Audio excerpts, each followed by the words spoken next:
You know, when we think about things that can completely, derail a life or ruin a dream, we usually picture something loud. Oh, yeah, definitely.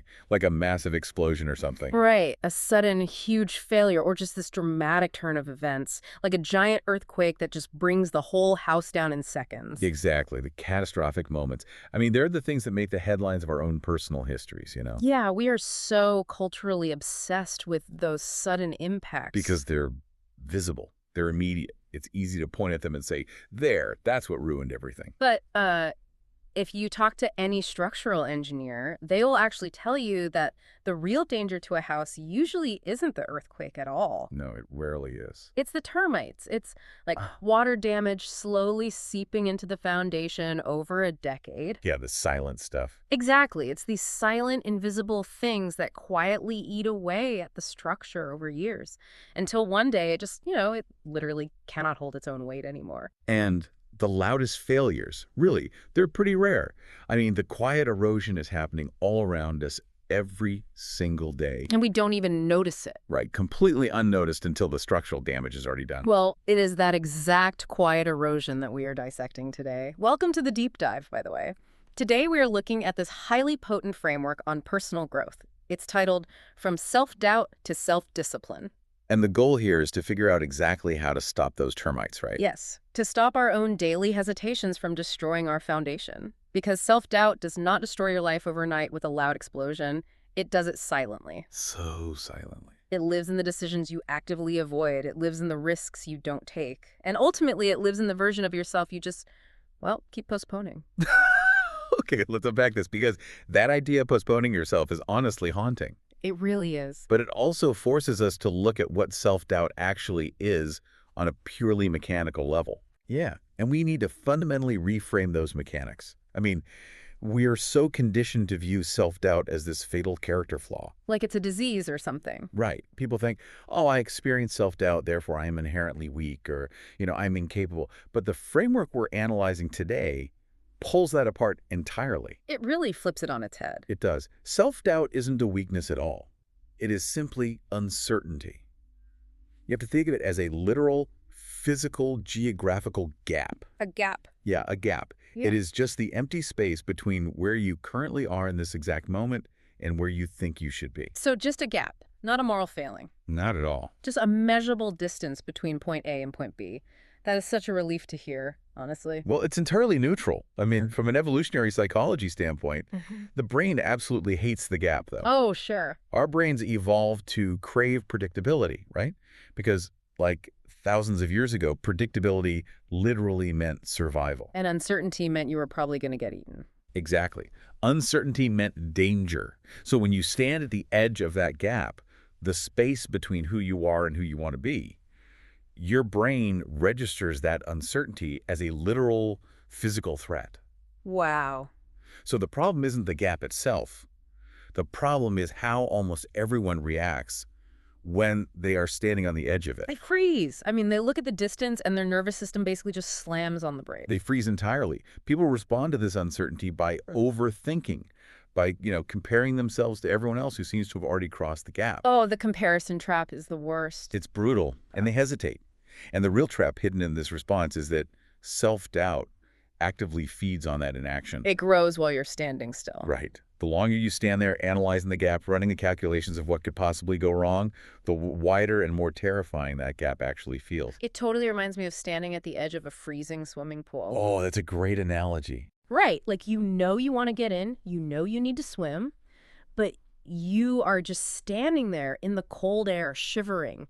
The wind is hitting you, your muscles are contracted. Torturing yourself. Exactly. And you tell yourself this utterly illogical lie. You say, I'll jump in as soon as I feel warm. Which makes zero sense. None, but we do it. That is the ultimate illusion of readiness right there. People falsely believe that confidence is a prerequisite. Yes. The internal monologue is always, once I feel confident, then I will take action.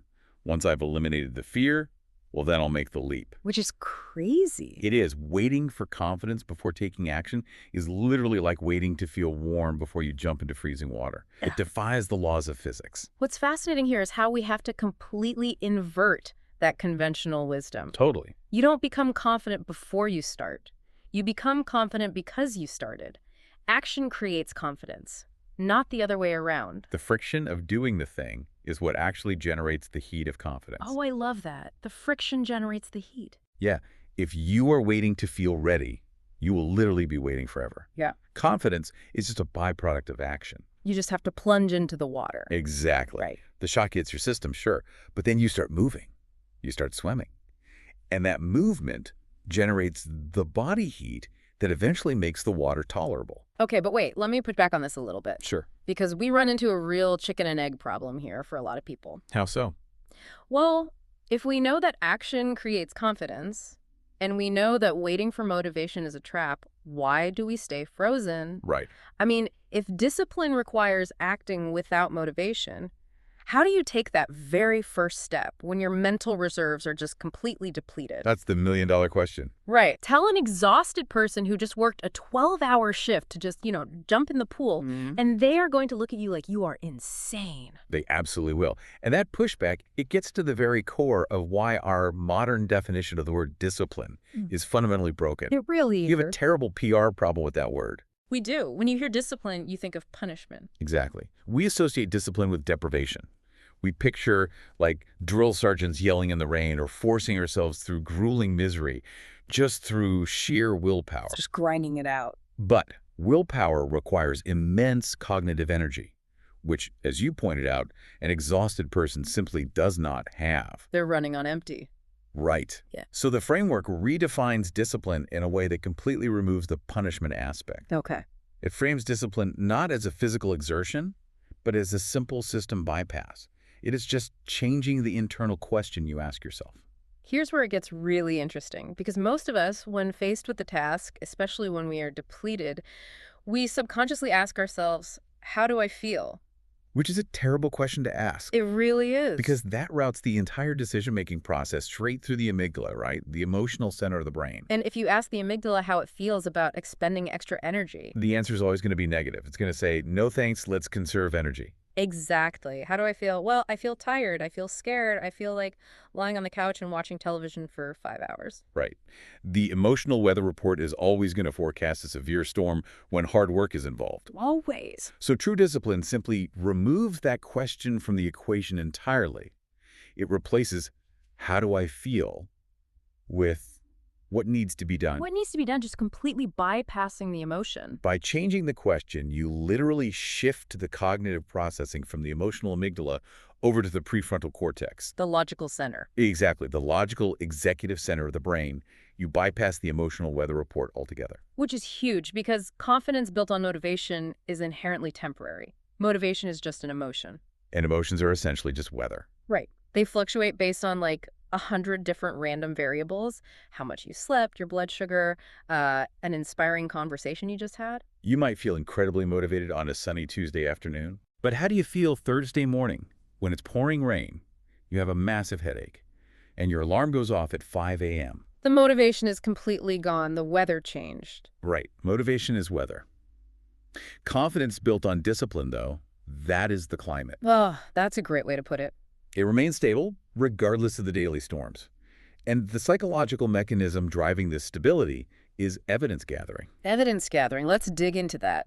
Every single time you show up and do the work when it is dreadfully boring, or, you stay consistent when absolutely no one is watching. When you get zero external validation for it. Zero. When you do that, you are proving something vital to your own subconscious. You're gathering hard, undeniable evidence that says, I can trust me. I can trust me. Think about the sheer magnitude of that statement. It's massive. We spend so much time analyzing whether we can trust our friends, our partners, or our coworkers. But how often do we actually trust ourselves to do the things we silently promised we would do? Rarely. I mean, honestly, very rarely.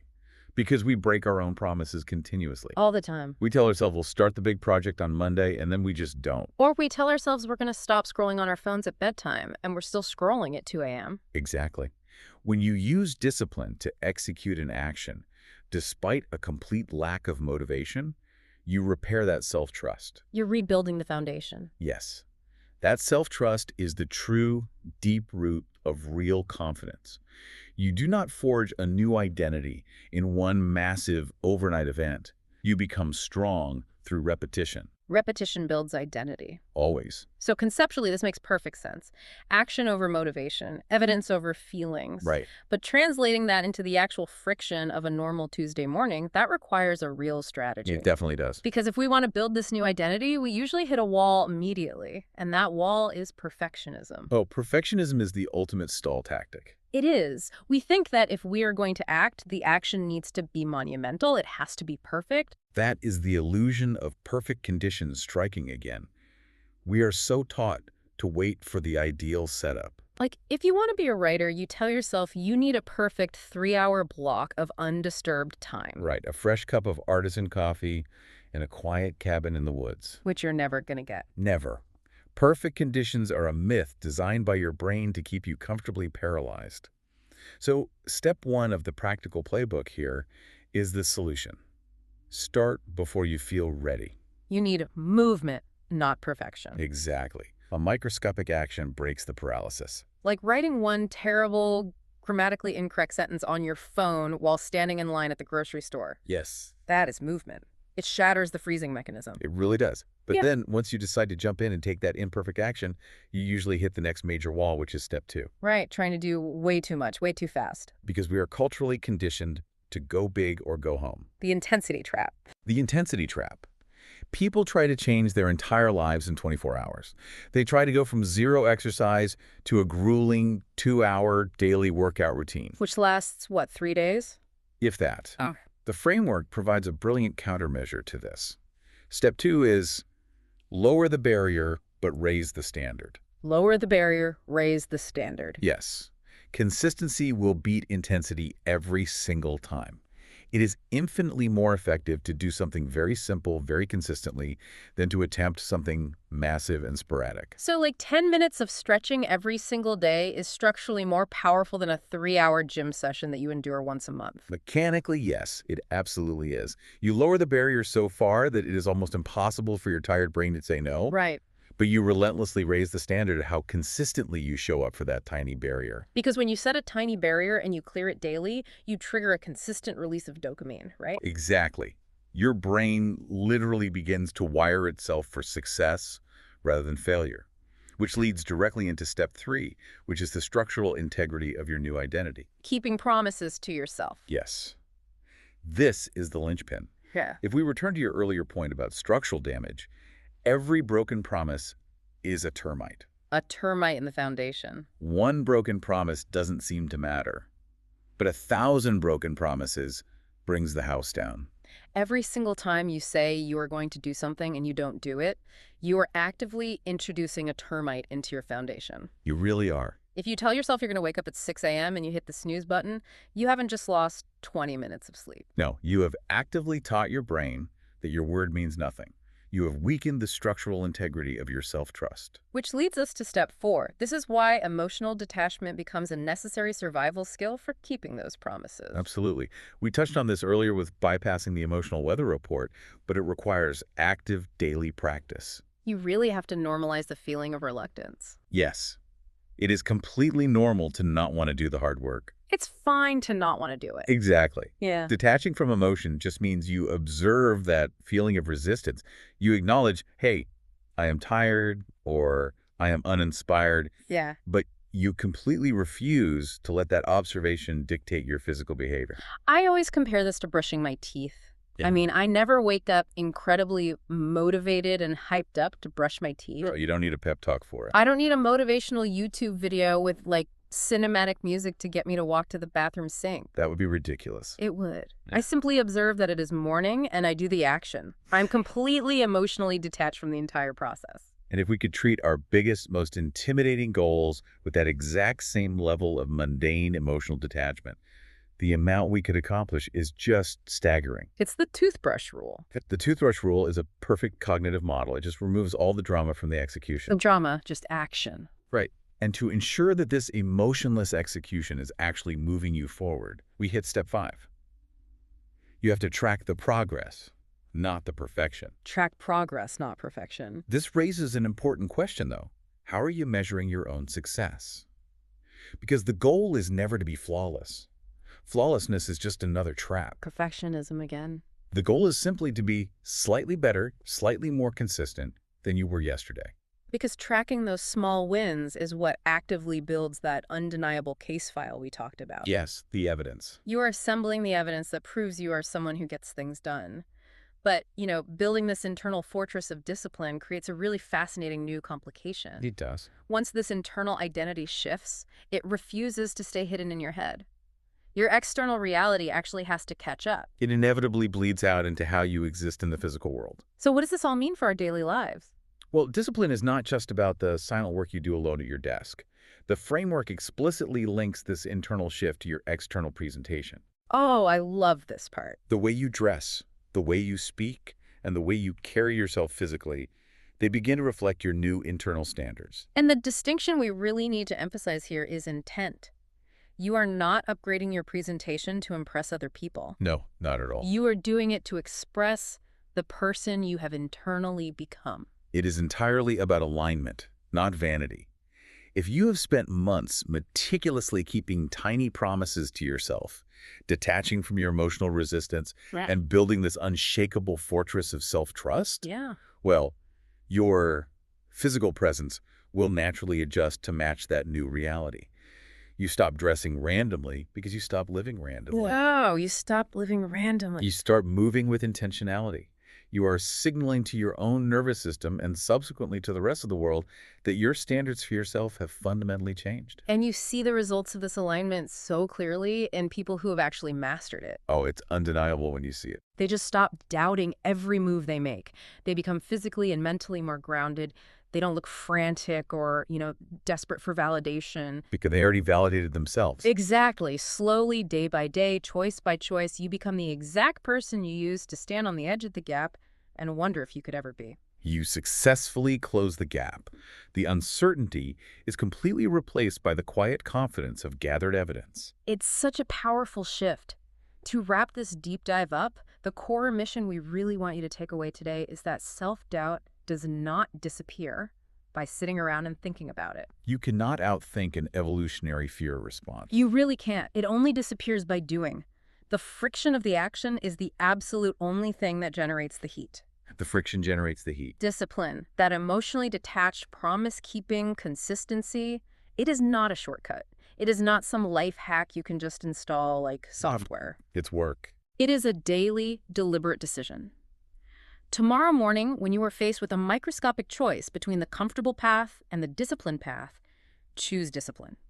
Because every single time you do, you are actively pouring concrete into the foundation of a stronger version of yourself. I think consider this final thought as you navigate those microscopic choices tomorrow, building on the profound impact of keeping promises to yourself. Yeah. We established that discipline creates the internal evidence that you can trust your own word, right? Yeah. So think about what it actually means for your deep psychology when you consciously choose to break a small, seemingly insignificant promise. When you say you will do a 10-minute walk and you skip it, or you hit that snooze button just one more time, are you simply buying yourself 9 more minutes of physical rest? Or are you actively, deliberately training your own brain to believe that you are an unreliable narrator of your own life? Wow. That is a brilliant, truly unsettling thought to sit with. Are we choosing to be the unreliable narrators of our own stories? It's a heavy question. It really is, and it brings us right back to the termites. The house doesn't fall from the earthquake. It falls from the tiny broken promises that quietly eat away at the foundation. Stop the quiet erosion. Stop the quiet erosion. Take that first imperfect, emotionally detached action today. Thank you so much for joining us on this deep dive. We will catch you next time.